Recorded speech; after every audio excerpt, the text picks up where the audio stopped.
السلام عليكم ورحمة الله وبركاته. الحمد لله رب العالمين والصلاة والسلام على سيد الأنبياء والمرسلين نبينا محمد وعلى آله وصحبه أجمعين، أما بعد.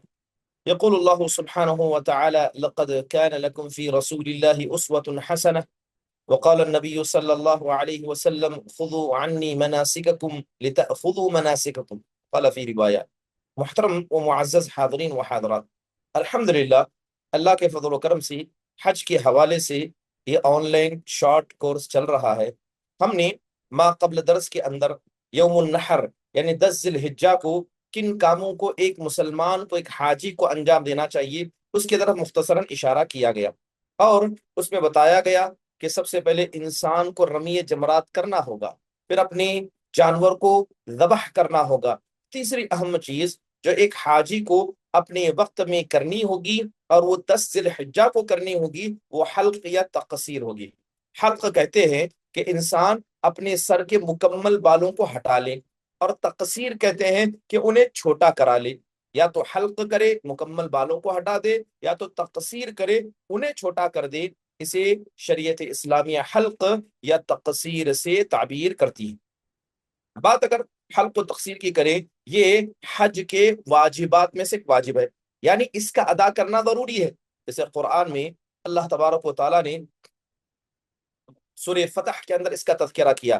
اللہ نے کہا: لَتَدْخُلَنَّ الْمَسْجِدَ الْحَرَامَ إِنْ شَاءَ اللَّهُ آمِنِينَ مُحَلِّقِينَ رُؤُوسَكُمْ وَمُقَصِّرِينَ، کہ تم مسجد حرام میں ضرور بضرور انشاءاللہ داخل ہوگے، تم اپنے سروں کو کیا ہے، حلق کیے ہوئے یا تقصیر کی حالت میں داخل ہوگے۔ تو گویا اللہ تبارک و تعالیٰ نے حج اور عمرے کی صفت میں حلق و تقصیر کو بیان کر دیا۔ گویا یہ قاعدہ ہے کہ العبادت عن العبادہ، یعنی اذا عبر جزء من العبادہ عن العبادہ کان دلیلا علی وجوبها۔ قاعدہ یہ ہے کہ جب کسی عبادت کو بیان کرتے ہوئے اس کا وصف بیان کیا گیا کہ اس عبادت میں یہ کیا جاتا ہے، تو وہ یہ کر کے بیان کیا جانا حقیقت میں اس کے واجب ہونے کی دلیل ہے۔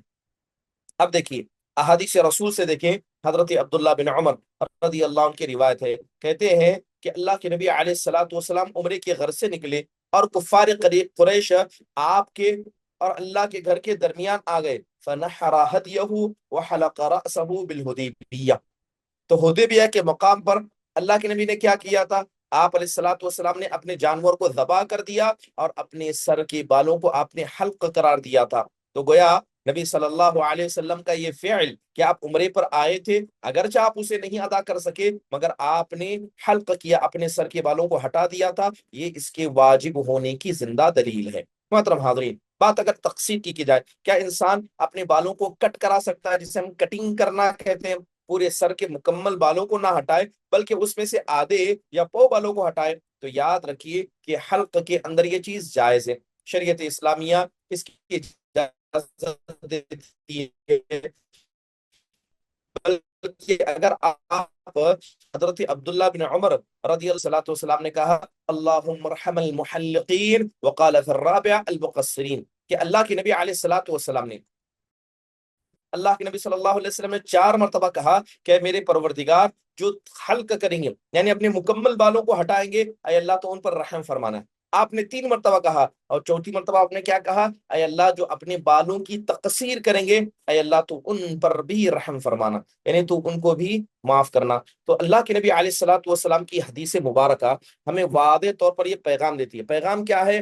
پیغام یہ ہے کہ جو آدمی اپنے بالوں کی تقصیر کرے، یعنی اپنے بالوں کو مکمل ہٹائے، جسے ہم حلق کرنا کہتے ہیں، یہ اللہ تبارک و تعالیٰ کو زیادہ پسند ہے۔ اللہ کے نبی علیہ الصلوۃ والسلام نے اس کو پسند کیا ہے، اور اسی طرح اللہ کے نبی علیہ الصلوۃ والسلام نے 4 مرتبہ دعا کرتے ہوئے کہا: اے اللہ تبارک و تعالیٰ جو بالوں کو چھوٹا کروائیں، تقصیر کرائیں، اے اللہ تو ان پر بھی رحم فرمانا۔ تو حلق کرنا یہ زیادہ افضل ہے تقصیر کرنے سے۔ چلیے بات اگر کریں کہ اب یہاں تقصیر، جب آپ اپنے سر کے بالوں کو حلق کریں گے، تقصیر کریں گے، تو اس کے اندر ضروری ہے کہ آپ مکمل بالوں کا احاطہ کریں۔ ایسا نہ ہو کہ ایک سمت کے بال آپ نے چھو لیے، آپ نے کٹ کرا دیے، پھر دوسرے سمت کے بالوں کو آپ نے ہاتھ نہ لگایا، نہیں، ایسا نہیں ہونا چاہیے۔ بلکہ کرنا یہ چاہیے کہ مکمل سر کے بال، یعنی جہاں کہیں بال ہو تمام بالوں کو چھوا جائے، یعنی انہیں کٹ کر کیا جائے۔ اللہ کے نبی علیہ الصلوۃ والسلام اسی کا حکم دیتے تھے۔ ابھی جیسے میں نے بتایا کہ حلق کرنا یہ تقصیر کرنے سے زیادہ افضل ہے، اور اللہ کے نبی علیہ الصلوۃ والسلام نے ان کو دعا دی۔ بات اگر عورت کی کریں کہ عورت حلق کرے گی یا تقصیر کرے گی، دیکھیے عورت کے لیے تقصیر مشروع ہے، حلق مشروع نہیں ہے۔ یعنی ایسا نہیں کہ جس طرح مرد اپنے مکمل بالوں کو ہٹائیں گے، عورت بھی اپنے مکمل بالوں کو ہٹائے گی، اس کی اجازت شریعت اسلامیہ نہیں دیتی ہے، بلکہ عورتوں کو چاہیے وہ تقصیر کرائے، اپنے بالوں کو کم کرے۔ جیسے کہ حضرت عبداللہ بن عباس رضی اللہ عنہ کی روایت ہے، وہ کہتے لیس علی النساء حلق انما علی النساء التقصیر، کہ عورتوں کے اوپر حلق نہیں ہے، یعنی مکمل بالوں کو ہٹانا نہیں ہے، بلکہ ان پر تقصیر ہے۔ تو لہذا آپ دیکھیں کہ اگر کوئی عورت حلق کرے، یعنی اپنے مکمل سر کے بالوں کو ہٹا دے، یہ اس کے لیے مثلا کی حیثیت رکھتی ہے۔ گویا اللہ کے نبی علیہ الصلوۃ والسلام نے اس کام کو منع کیا ہے، نہ نبی صلی اللہ علیہ وسلم کی بیویوں نے کیا، نہ صحابیات نے کیا۔ اور کیونکہ عورت اس بات کی محتاج ہے، اسے ضرورت ہے کہ وہ خوبصورت بن کر رہے،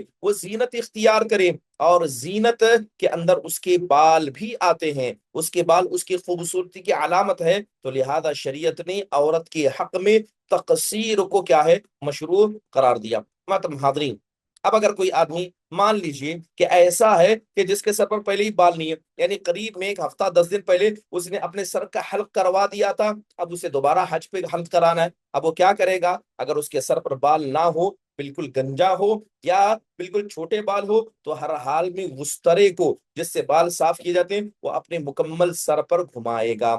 اب اس کے بارے میں دو علماء کی رائے۔ پہلی رائے یہ ہے کہ مستحب ہے، اور اسی پر واجب نہیں ہے، بلکہ مستحب ہے کہ وہ جو وسترا ہوتا ہے وہ اپنے سر پر گھما دے، کیونکہ حقیقت میں بال نہ ہونے کی وجہ سے اب اسے وہ ہٹا نہیں سکتا، تو اس کام کو انجام دے گا جو کام حلق کے تقصیر میں کیا جاتا ہے، لہذا اس سے وہ کام مکمل ہو جائے گا۔ محترم حاضرین، دوسری رائے یہ ہے کہ اس کے لیے مستحب نہیں ہے کہ وہ کیا کرے، وہ اس طرح کا استعمال کرے۔ کیوں مستحب نہیں ہے؟ کیونکہ اللہ تبارک و تعالیٰ نے یہ حکم دیا ہے۔ کیا حکم دیا ہے؟ کہ سر کے بالوں کو ہٹایا جائے۔ اب اس کے سر پر بال ہی نہیں ہے تو وہ کیا کرے گا؟ کیا وہ بیکار میں خالی طور پر اس طرح کو گھمائے گا؟ علامہ ابن عثیمین رحمہ اللہ کی یہی رائے ہے، ابن قیم کی یہی رائے ہے کہ جس کے سر پر بال نہیں ہے وہ معذور ہے۔ ٹھیک ہے، شریعت اسلامیہ اس کو حکم ہی نہیں دے رہی ہے، گویا تمہارے سر پر بال ہے تو کاٹو، اگر بال نہیں ہے تو تمہیں اپنے سر کے ساتھ مثلے جیسا کوئی حرکت کرنے کی ضرورت نہیں۔ اس کے اندر ایک مستحب عمل یہ ہے کہ انسان ہمیشہ جب بال کاٹنا چاہے تو اپنے دائیں جانب سے شروع کرے، اپنے دائیں جانب سے بال کی کاٹنے کی شروعات کرے، پھر بائیں جانب کی جائے۔ اللہ کے نبی علیہ الصلوۃ والسلام نے ایسا ہی کیا تھا، اور ہر مرد و خاتون کو ایسا ہی کرنا چاہیے۔ اب یہاں پر جب خواتین کیا ہے، انہیں بھی اپنا بال کٹ کرنا ہو تو دائیں جانب سے کٹ کرتے رہے۔ تو یہ تیسرا عمل ہے جو حاجی کو 10 ذی الحجہ کو کرنا پڑے گا۔ پہلے رمی جمرات کرنا پڑے گا، جانور کو ذبح کرنا پڑے گا، حلق تقصیر کرانا ہوگا، اور چوتھی چیز ہے اسے طواف افاضہ کرنا پڑے گا، طواف افاضہ کرنا پڑے گا۔ محترم حاضرین، اب بات اگر طواف افاضہ کی کرے، الافاضہ یہ عربی لفظ ہے، اس کا مطلب ہوتا ہے الزحف والدفع فی السیر بکثرہ، کہ انسان بکثرت کسی کام کی طرف آگے بڑھے چلے، یعنی یوں سمجھے کہ وہ کہیں بھیڑ میں ہو، کبھی آہستہ چلے کبھی تیز چلے، تو اس کو الافاضہ کہا گیا۔ محترم حاضرین، طواف افاضہ یہ ہے کہ انسان یوم النحر کے دن، یعنی 10 تاریخ کے دن، وہ مینا سے مکہ کی طرف تیزی سے چلے اور جا کر کعبۃ اللہ کا 7 مرتبہ طواف کرے۔ اب اس کو افاضہ کیوں کہا گیا؟ علماء نے کہا کہ اس کو افاضہ اس لیے کہا جاتا ہے کیونکہ افاضہ کا مطلب ہوتا ہے تیزی سے نیچے اترنا، تو وہ مینا سے مکہ کی طرف اترتا ہے، اس لیے اس کو افاضہ کہا گیا۔ بعض لوگوں نے اس کو طواف الزیارہ کہا، طواف افاضہ کے بجائے ایک طواف الزیارہ کہا جاتا ہے، اس لیے کہ حاجی جب مینا سے مکہ کی طرف آتا ہے تو وہ اللہ کے گھر کی زیارت کرتا ہے، وہاں باقی نہیں رہتا، زیارت کر کے لوٹ جاتا ہے، اس لیے اس کو بعض لوگوں نے طواف الزیارہ کہا۔ بعض لوگوں نے اس کو طواف الصدر، یعنی جو انسان شروعات کرتا ہے اس کو صدر کہا گیا۔ بعض لوگوں نے اس کو طواف الواجب کہا گیا، بعض لوگوں نے طواف الرکن کہا، طواف الفرد کہا، الگ الگ نام اس کے بیان کیے گئے۔ محترم حاضرین، یہ جو طواف افاضہ ہے یہ حج کے ارکان میں سے ایک رکن ہے، حج کے ارکان میں سے ایک رکن ہے، اس کے بغیر حج ہو ہی نہیں سکتا۔ اگر کوئی آدمی اپنے طرف سے نیابت کرنا چاہے کہ میں طواف افاضہ، ٹھیک ہے، تو ہم ذکر کر رہے تھے طواف افاضہ کے حوالے سے۔ بات اگر طواف افاضہ کی کریں، جیسے ابھی ذکر کیا گیا کہ یہ جو طواف افاضہ کا مسئلہ ہے یہ حج کے ارکان میں سے ایک رکن ہے، قرآن میں اللہ تبارک و تعالیٰ نے اس کا تذکرہ کیا ہے۔ اب دیکھیں طواف افاضہ کے حوالے سے بتائیں تو حضرت صفیہ کی میں روایت آپ کے سامنے بتا رہا تھا، وہ روایت کچھ اس طرح تھی کہ اللہ کے نبی علیہ الصلوۃ والسلام کے سامنے ذکر کیا گیا کہ حضرت صفیہ رضی اللہ عنہا ان کو حید ہو گیا ہے۔ اب اللہ کے نبی نے کہا احابستنا ہی، کیا یہ ہم کو یہاں روکنے والی ہے؟ لوگوں نے کہا نہیں، انہوں نے تو طواف افاضہ کر لیا۔ تب آپ نے کہا کہ نہیں، وہ تب ہم کو روکنے والی نہیں ہے، یعنی اگر کوئی آدمی طواف افاضہ کر لے تو اس کے بعد اسے یوم النحر کے بعد وہ چل سکتی ہیں، وہ جا سکتے ہیں، بس ان کو منا جانا ہے اور اپنا وقت گزارنا ہے۔ تو گویا اللہ کی نبی علیہ الصلوۃ والسلام کو جب بتایا گیا کہ انہوں نے طواف افاضہ کر لیا ہے، تب آپ نے بتایا کہ وہ ہمیں روکنے والی نہیں ہے، ورنہ اس سے پہلے اللہ کے نبی نے کہا وہ تو ہمیں روکنے والی ہے۔ تو اس بات سے یہ بات واضح ہوتی ہے کہ طواف افاضہ یہ حج کے ارکان میں سے ایک رکن ہے۔ تیسری اہم چیز دیکھیے، طواف افاضہ کب ہوگا؟ علماء نے اس کو شرط کہا ہے کہ طواف افاضہ یہ عرفہ میں رکنے کے بعد ہی ہوگا، عرفہ سے پہلے طواف افاضہ نہیں ہو سکتا۔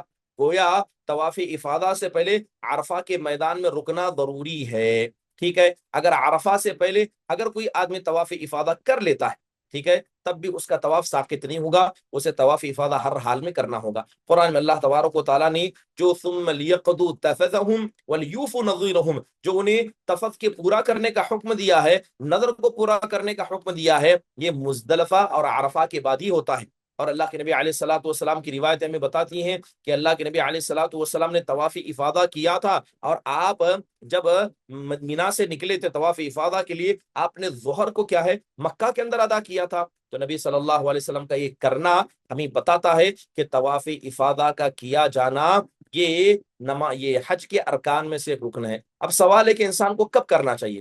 سنت یہ ہے، طواف افاضہ کب کرنا چاہیے؟ سنت یہ ہے کہ انسان اول وقت میں، یعنی جس دن عید کا دن ہو، جس دن 10 ذی الحجہ کا وقت ہو، تو اول وقت میں کریں، یعنی جیسے انسان نے رمی جمرات کیا، حلق و تقصیر کیا، تو اس کے بعد فوراً وہ جائے اور طواف افاضہ کرے، یہ افضل ہے، یہ سنت ہے۔ حضرت جابر بن عبداللہ رضی اللہ عنہ کی روایت جو حج کی تفصیل کے بارے میں آتی ہے، وہ کہتے ہیں کہ اللہ کے نبی علیہ الصلوۃ والسلام نے نماز پڑھی، آپ علیہ الصلوۃ والسلام نے رمی جمرہ کیا، پھر آپ منحر کی طرف گئے جہاں جانور کو قربان کیا جاتا ہے، وہاں آپ نے جانور کو قربان کیا، ثم افاض الى البیت، پھر آپ وہ قربانی کر کے فوراً بیت اللہ کی طرف نکل گئے، یعنی آپ مینا سے مکہ کی طرف نکل گئے اور جا کر آپ نے وہاں ظہر کی نماز پڑھی تھی۔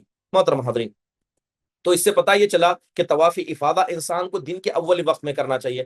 اب اس کے وقت کے بارے میں علماء کے درمیان اختلاف موجود ہے۔ ابن باز رحم اللہ کی رائے یہ ہے، وہ کہتے ہیں کہ اول وقت طواف افاضہ کو جو شروع ہوتا ہے کہ جو آدمی عرفہ میں رک گیا ہو اور رک کر مزدلفہ میں آ گیا ہو تو وہ آدھی رات سے طواف افاضہ کر سکتا ہے۔ وہ کیا کہتے ہیں کہ لیلۃ النحر کی آدھی رات سے جو عرفہ میں رک گیا ہے وہ کر سکتا ہے، جیسے کہ حضرت اسما کے بارے میں آتا ہے کہ ایک مرتبہ مزدلفہ کے قریب وہ رات میں اتری تو اللہ کے نبی علیہ الصلوۃ والسلام کے پاس کچھ دیر رکی، پھر آپ علیہ الصلوۃ والسلام سے یعنی حضرت اسما نے کہا هل غاب القمر، انہوں نے لوگوں سے پوچھا کیا چاند غائب ہو چکا ہے؟ کہا کہ نہیں، اور رات میں نماز پڑھتی رہی۔ کہا چاند غائب ہوا؟ نہیں، نماز پڑھتی رہی، یہاں تک کہ رات کے وقت میں انہوں نے کیا ہے رمی جمرہ کیا، اور صبح ہونے سے پہلے وہ اپنے گھر لوٹ آئی، اور اس کے بعد ان کے بارے میں آتا ہے کہ انہوں نے منتصف اللیل میں ہی اس کام کو انجام دیا تھا۔ تو ظاہری نص یہ ہمیں بتاتا ہے کہ جو رات کا آدھا حصہ ہے اس میں رمی جمرات کر سکتے ہیں، خاص کر وہ جو مجبور ہوں، وہ جو بیمار ہوں، اتنی بات تو ہمیں ثابت ہوتی ہے۔ اور نبی صلی اللہ علیہ وسلم کی سنت یہ رہی ہے کہ اللہ کے نبی نے یوم النحر کے دن اول وقت میں، یعنی اول وقت میں اس کام کو انجام دیا، تو انسان اسی وقت اس کام کو انجام دیے زیادہ بہتر ہے۔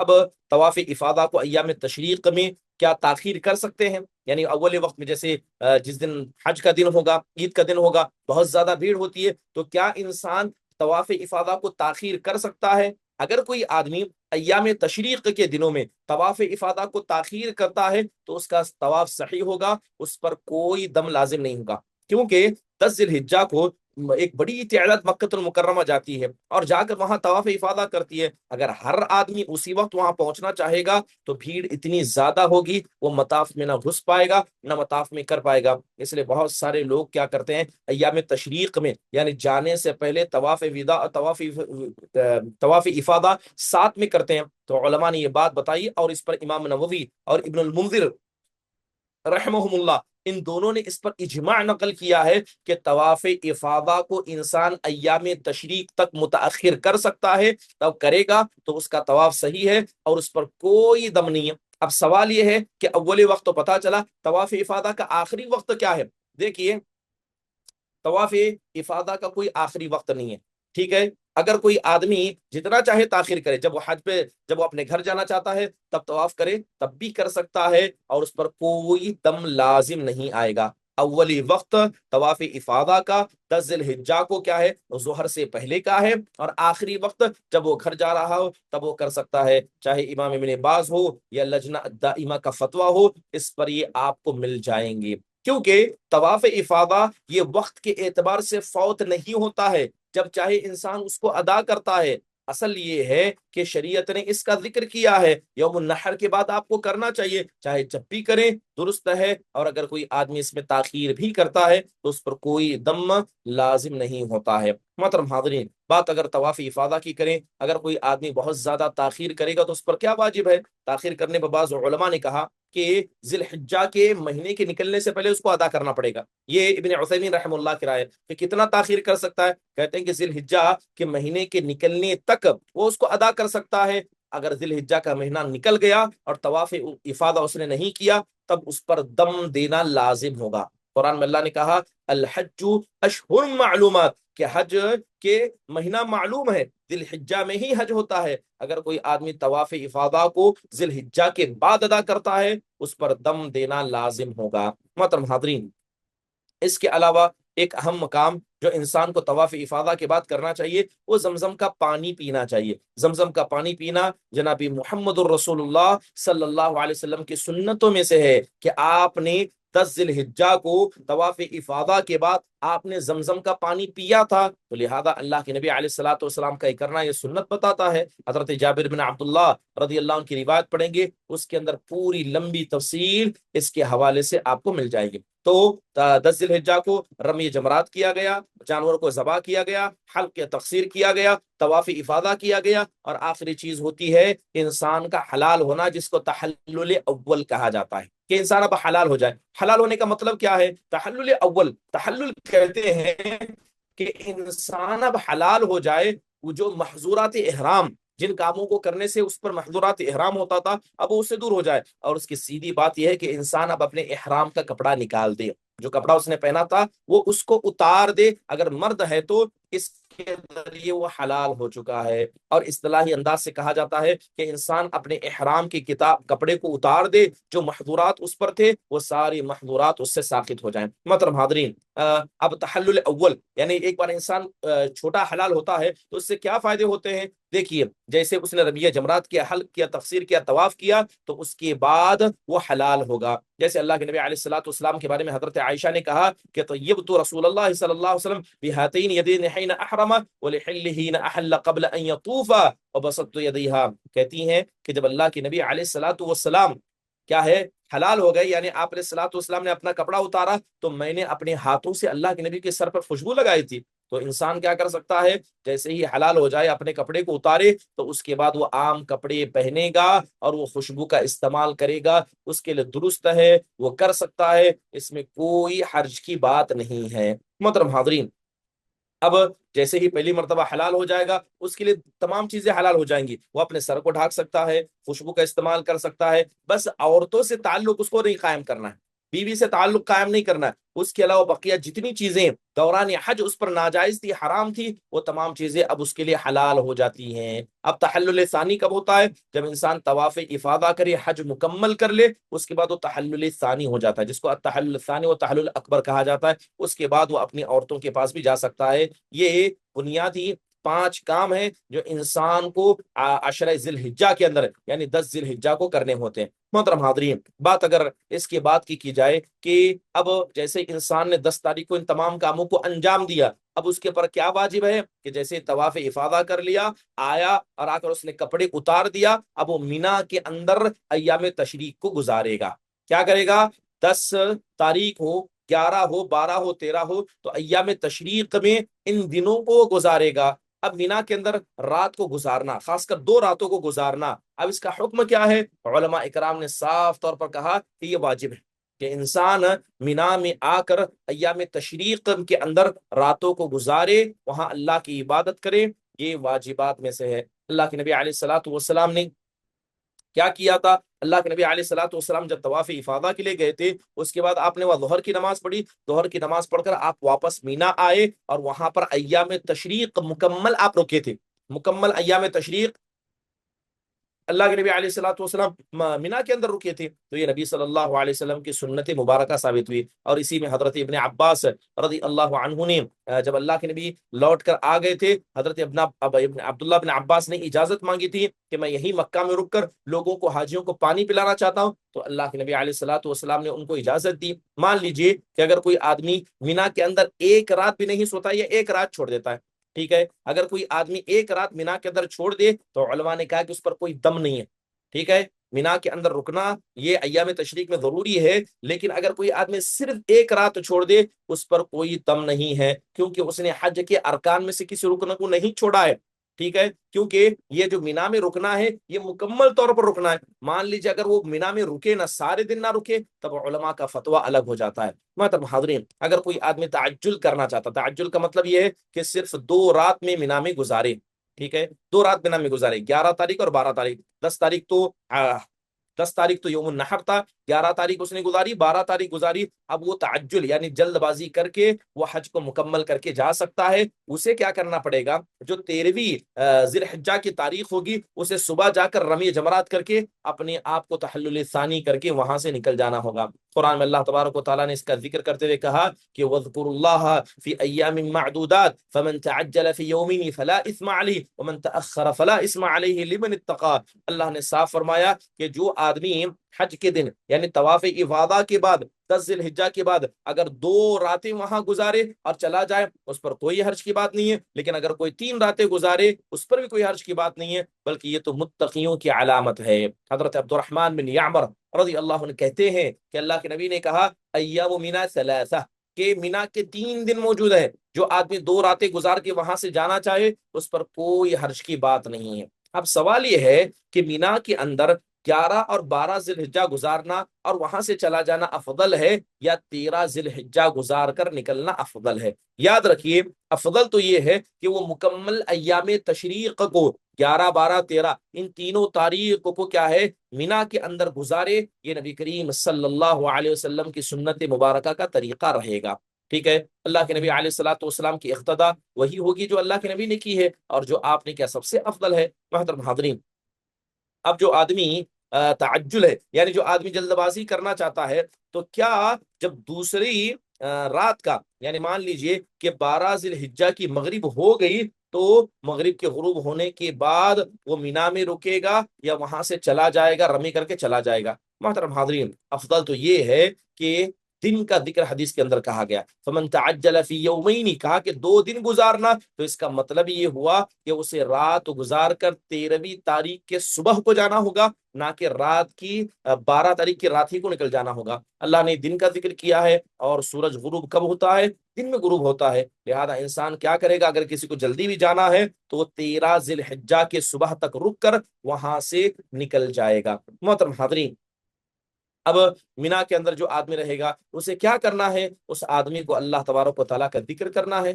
ٹھیک ہے۔ اب اللہ کے نبی علیہ الصلوۃ والسلام نے ان لوگوں کو اجازت دی جو حاجیوں کو پانی پلا رہے تھے اور جو اپنے جانور چلا رہے تھے، تو آپ نے انہیں مینا میں رکنے کی اجازت دی کہ آپ مینا میں نہیں رک سکتے، اللہ کے نبی نے ان کو اجازت دی۔ اب ہوتا یہ ہے کہ جو ٹور اینڈ ٹرائلس والے حج وغیرہ پر لے جاتے ہیں، بھیڑ اتنی زیادہ ہوتی ہے کہ جو مینا میں رکنا ہے وہ مینا میں نہیں رکا پاتے، مینا کے قریب کے علاقوں میں رکا دیتے۔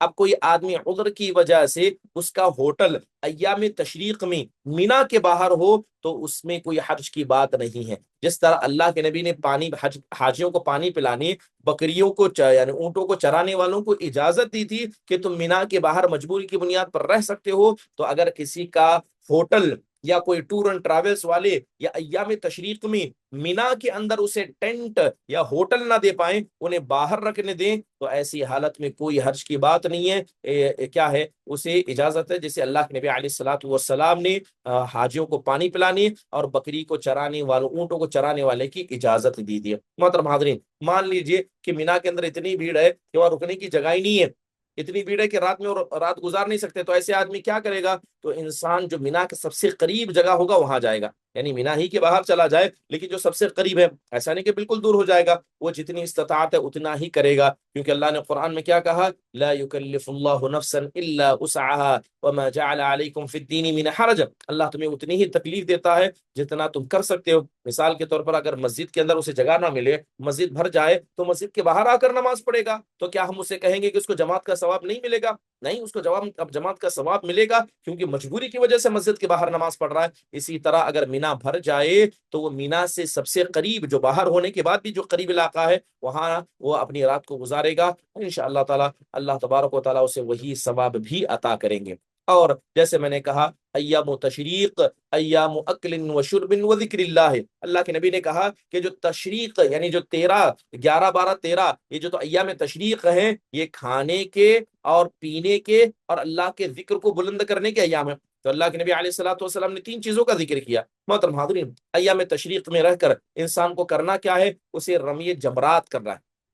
رمی جمرات یعنی جمرۃ الصغریٰ جو چھوٹا ہے، جمرۃ الوسطیٰ جو درمیانی ہے، جمرۃ الکبریٰ جو بڑا ہے، ان تینوں کو کیا ہے؟ انسان کو 7 کنکریاں مارنی ہے۔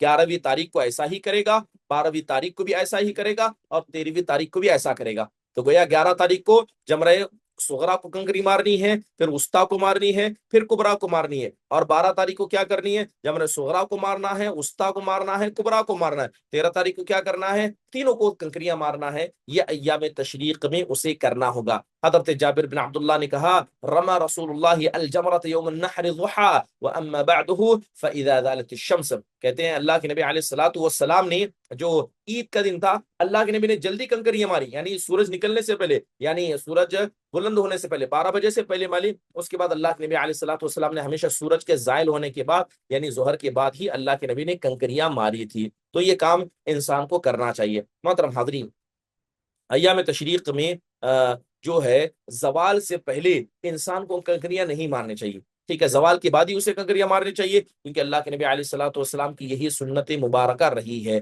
کیا انسان ایک دن کی کنکریوں کو چھوڑ کر دوسرے دن مار سکتا ہے؟ مثال کے طور پر 11 تاریخ کو اسے کنکریاں مارنا تھا، لیکن کسی مجبوری کی وجہ سے نہیں کر پایا، تو کیا وہ 12 تاریخ کو یا 13 تاریخ کو ایک ساتھ کنکریاں مار سکتا ہے؟ یاد رکھیے، اگر کوئی آدمی 11 کو کنکریاں نہ مارے، 12 کو نہ مارے، 13 تک لے جائے، تو ترتیب کے ساتھ مار سکتا ہے۔ پہلے دن کی کنکریاں 11 تاریخ کی کنکریاں، 12 تاریخ کی کنکریاں اور 13 تاریخ کی کنکریاں، مجبوری کی بنیاد پر وہ ایک ساتھ مار سکتا ہے۔ اگر اس کی کوئی شرعی مجبوری ہو تو علامہ ابن عثیمین، ابن باز، امام شنقیطی، ان سب نے اس کی اجازت دی ہے، جیسے کہ اللہ کے نبی علیہ الصلوۃ والسلام نے کہا تھا۔ اب کنکریاں انسان کو کب تک مارنی ہے؟ آخری وقت کیا ہے؟ جب انسان غروب شمس ہو جائے، یعنی ایام تشریق کا آخری دن، یعنی 13 تاریخ کا جب مغرب کا سورج غروب ہو جائے، اس کے بعد اسے کنکریاں مارنے کی اجازت نہیں۔ تو وہ تیسرے دن کے مغرب سے پہلے ہی وہ اپنے اس کام کو انجام دے دے گا، اس کے بعد اس کام کو انجام دینا اس کے لیے درست نہیں ہوگا۔ محترم حاضرین، اب اس کے بعد ہم نے 10 تاریخ کو مکمل کیا، 11 12 اور 13 تاریخ کو مکمل کیا، الحمدللہ۔ اب ایک اور درس ہوگا یا 2 درس ہو سکتے ہیں جس کے اندر حج کے احکام یہاں پر ختم ہو جائیں گے۔ اہم چیز بچتی ہے طواف وداع کے حوالے سے۔ طواف وداع کا حکم کیا ہے؟ حاجی اور معتمر پر طواف وداع کیسا کرنا ہے؟ اس کے شروط، یعنی طواف وداع کرنے کے شروط کیا ہیں؟ انشاءاللہ تعالی آئندہ آنے والی مجلس میں اس کا ذکر کیا جائے گا۔ اگر کوئی خاتون طواف وداع کے وقت حیض و نفاس میں ہو جائے، اس کا کیا معاملہ ہے؟ کیا حج کے اندر نیابت کرنے والا وہ کیسے حج کو انجام دے گا؟ کوئی مردے کی طرف سے نیابت کر رہا ہے اور کوئی زندہ کی طرف سے نیابت کر رہا ہے، کوئی نفلی حج میں نیابت کر رہا ہے، کوئی اجرت یعنی کرائے کی بنیاد پر حج کر رہا ہے، اور کون کون سی شرطیں شریعت اسلامیہ لگاتی ہے کہ آپ ان کنڈیشن کی بنیاد پر ہی نیابت کر سکتے ہو، ورنہ حج میں نیابت کرنی جائز نہیں ہے۔ اس کے علاوہ ہم ذکر کریں گے کچھ اور مسائل کے، جیسے فوات الاحصار کہا جاتا ہے۔ فوات الاحصار اس کا مطلب یہ ہوتا ہے کہ اگر انسان سے کوئی چیز غلط ہو جائے، یعنی شریعت اسلامیہ کے اعتبار سے اگر کوئی آدمی حج اس سے فوت ہو جائے، حج وہ نہیں کر پایا، عمرہ اس سے فوت ہو جائے، تو کیا کیا کام اس کو کرنے پڑیں گے؟ یعنی حج کرنے کا ارادہ تو رکھتا تھا لیکن کر نہیں پایا، ارادہ مکمل تھا، احرام کا کپڑا پہن لیا، تب وہ آدمی کیا کیا کام کرے گا؟ انشاءاللہ تعالی آئندہ آنے والی مجلس کے اندر انہی بقیہ باتوں کا تذکرہ کیا جائے گا۔ اللہ تعالیٰ سے دعا ہے اللہ تبارک و تعالی ہم سب کو حج کے طریقے کو سیکھنے، اسے سمجھنے اور اس پر عمل کرنے کی توفیق نصیب فرمائے۔ اگر کسی کو کوئی سوال ہو تو مختصر انداز سے پوچھ لے۔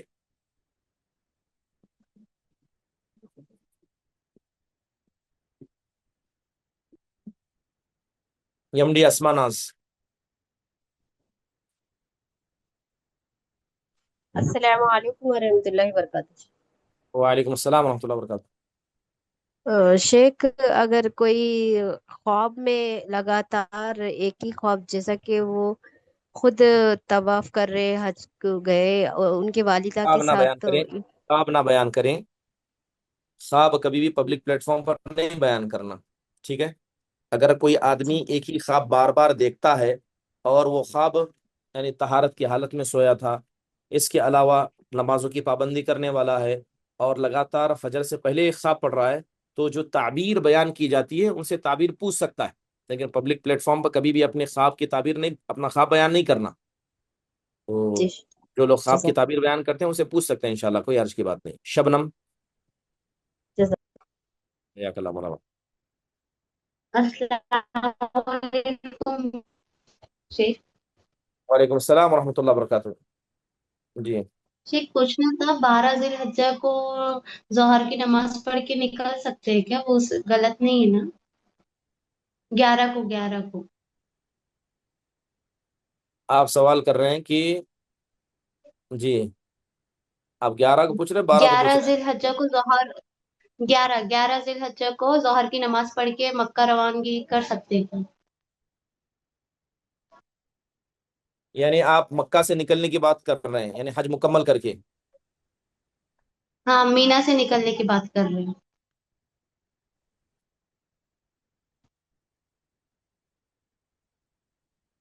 وضاحت کے طور پر فرمایا کہ جو تعجل ہے، یعنی جو آدمی جلد بازی کرنا چاہتا ہے، اس کو کتنا وقت گزارنا پڑے گا؟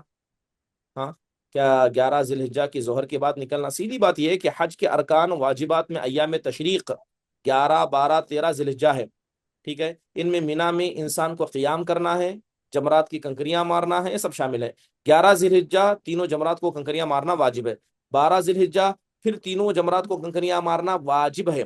اس لیے اگر کوئی شخص 11 ذی الحجہ کو ظہر کے بعد ہی مینا چھوڑ کر مکہ چلا جائے اور 12 تاریخ کی رمی نہ کرے تو اس نے واجب کو چھوڑ دیا، اس پر دم قربانی لازم آئے گی، اور صحیح طریقہ یہ ہے کہ کم از کم 12 ذی الحجہ کی رمی کرنے کے بعد ہی مینا سے نکل سکتے ہیں، چاہے تو 13 تک رکنا افضل ہے۔ تو شیخ ٹور والوں نے ہم کو لے کے چلے گئے تھے 11 ذی الحجہ کو ظہر کی نماز کے بعد سے۔ اگر ایسا کوئی کرتا ہے تو واجب کو چھوڑتا ہے، اور واجب کو چھوڑنے کی وجہ سے دم لازم آئے گا۔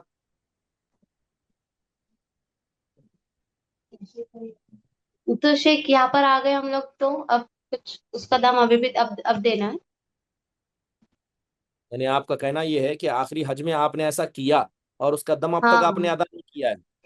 نہیں کیا۔ دیکھیے، جیسے ابھی میں نے آپ کے سامنے وضاحت کرتے ہوئے کہا کہ انسان کو ہمیشہ حج کو صحیح طریقے سے سیکھنا چاہیے۔ بس اوقات بہت سے لوگ اپنے آسانی کے لیے ایسا کام کرتے ہیں۔ مان لیجیے اگر کسی شخص نے 11 ذی الحجہ کو مینا چھوڑ دیا اور 12 کی رمی نہیں کی تو فقہی طور پر یہ واجب کا ترک شمار ہوگا اور اس پر دم لازم ہے، اور یہ بات کسی خاص شخص کے بارے میں نہیں بلکہ عمومی طور پر ہے۔ تو اس لیے جب ٹور اینڈ ٹریولز والے ایسا کام کرتے ہیں تو انسان کو اس سے گفتگو کرنی چاہیے۔ جی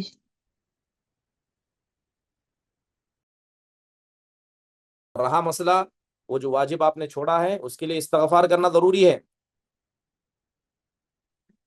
ٹھیک ہے، اس پر قربانی ہر حال میں واجب ہے، ذمہ داری ہے، ابھی باقی ہے تو اسے دم ادا کرنا پڑے گا۔ یہ دم ہے حرم مکہ میں ایک بکری یا ایک حصہ قربانی ہے، خود جا کر کرے یا کسی کے ذریعے کروائے، دونوں درست ہے۔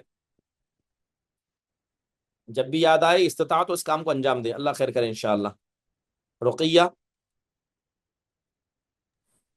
السلام علیکم ورحمۃ اللہ وبرکاتہ۔ وعلیکم السلام ورحمۃ اللہ وبرکاتہ۔ شیخ ہمارے چاچی تھے، انہوں حج کیے لیکن ان کا انتقال ہو گیا۔ جب ہم ملنے گئے تھے تو انہوں بول رہے تھے طواف افاضہ کیا طواف وداع ایک چیز انہوں ارکان چھوڑ دیے، ان کی تھوڑی تکلیف تھی شیخ، تھوڑا پیروں میں بہت تکلیف تھی تو انہوں نہیں کر سکے بول رہے تھے میرے سامنے، تو اس سے کیا طواف وداع کے طواف افاضہ نہیں کرے، دونوں میں سے ایک چیز نہیں کرے تھے انہوں۔ دیکھیے اللہ تعالیٰ آپ کی چچی کی مغفرت فرمائے، اللہ ان پر رحم فرمائے۔ اگر آپ کی چچی نے طواف افاضہ حج کا رکن ہے، ٹھیک ہے، مکمل نہیں کیا یا صحیح سے نہیں کیا اور اسی حالت میں انتقال کر گئے تو طواف افاضہ حج کا رکن ہے، اس کے بغیر حج مکمل نہیں ہوتا۔ اب کیا کرنا چاہیے ایسی صورت میں؟ اگر واقعی طواف افاضہ مکمل نہیں ہوا تھا تو ان کی طرف سے کسی کو مکہ جا کر طواف کرنا ہوگا، یعنی بدل نیابت کی نیت کے طور پر۔ اگر انہوں نے طواف وداع چھوڑا تھا جو واجب ہے، رکن نہیں ہے، اس پر دم و قربانی لازم ہوتی ہے، اور یہ دم ان کی طرف سے کوئی بھی ادا کر سکتا ہے۔ اب طواف رہا مسئلہ کہ وہ بیمار تھی، پاؤں میں جی تکلیف تھی، تو شریعت میں بیماری کی وجہ سے رخصت ہوتی ہے، لیکن ارکان جیسے طواف افاضہ ہے اسے چھوڑنے کی رخصت نہیں ہوتی ہے، اس میں کسی کی مدد لینی چاہیے تھی ان کو۔ اگر طواف افاضہ نہیں ہوا ہے تو ان کی طرف سے طواف کروایا جائے گا، اگر صرف طواف وداع چھوٹا ہے تو دم دینا کافی ہے۔ جی جزاک حیاک اللہ، مرحبا۔ اسماء نورین، السلام علیکم۔ وعلیکم السلام ورحمۃ اللہ وبرکاتہ۔ میرا سوال آج کے ٹاپک کے ریلیٹڈ نہیں ہے، بٹ میرا یہ سوال ہمیشہ سے تھا کہ فاتحہ دینا کھانے پہ فاتحہ دینا جائز ہے؟ اگر جائز نہیں، اگر کوئی فاتحہ دے رہا ہے کھانے پہ تو وہ کھانا کھا سکتے ہیں یا نہیں؟ تو یہی سوال ہے۔ دیکھیے جہاں تک بات کھانے وغیرہ پر فاتحہ دلانے کی بات ہے، ٹھیک ہے، تو کھانے پر فاتحہ دینے کا حکم کیا؟ عام طور پر لوگ کھانے پر سورہ فاتحہ یا کچھ آیات پڑھتے ہیں اور اسے کسی مرحوم کے ایصال ثواب کے لیے کرتے ہیں، ٹھیک ہے۔ اصل طور پر یہ اہل سنت کے نزدیک ایصال ثواب کے دعا کا طریقہ نہیں رہا ہے، یہ دعا کا طریقہ کبھی نہیں رہا ہے، ٹھیک ہے۔ لیکن کھانے کو خاص طریقے سے جمع ہو کر، ٹھیک ہے، یا فاتحہ دینا، اسے رسم بنا لینا، اس کی کوئی واضح دلیل اللہ کے نبی علیہ الصلوۃ والسلام و صحابہ سے نہیں ملتی ہے۔ اس لیے ضروری ہے کہ دین سمجھا جائے اور باقاعدہ رسم منانے سے پہلے اس کو سمجھا جائے۔ اگر کوئی ایسا کھانا دے تو کھا سکتے ہیں، نہیں کھا سکتے ہیں؟ ہاں آپ کھانا کھا سکتے ہیں کیونکہ کھانا تو خود حلال ہے، ہاں صرف اس پر پڑھ لینے سے کھانا حرام نہیں ہوتا، لیکن ایسی مجلس میں اس کی رسم سے دل لگاؤ رکھنا اور ان سے نرمی سے گفتگو کرنا یہ درست نہیں ہے۔ اور سامنے والا اگر کھلانے کو سنت سمجھتا ہے اور آپ کھا لیں تو آپ کی فاتحہ کو قبول کرنا سمجھ رہا ہے، تو ایسے وقت میں ایسے آدمی کا کھانا بھی انسان کو کھانے سے احتیاط کرنا چاہیے۔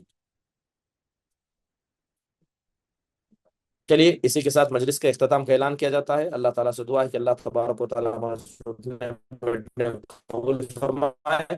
ساتھ میں مجلس کی دعا پڑھیے، سبحانک اللہم و بحمدک، اشہد ان لا الہ الا انت، استغفرک و اتوب الیک۔ السلام علیکم ورحمۃ اللہ وبرکاتہ۔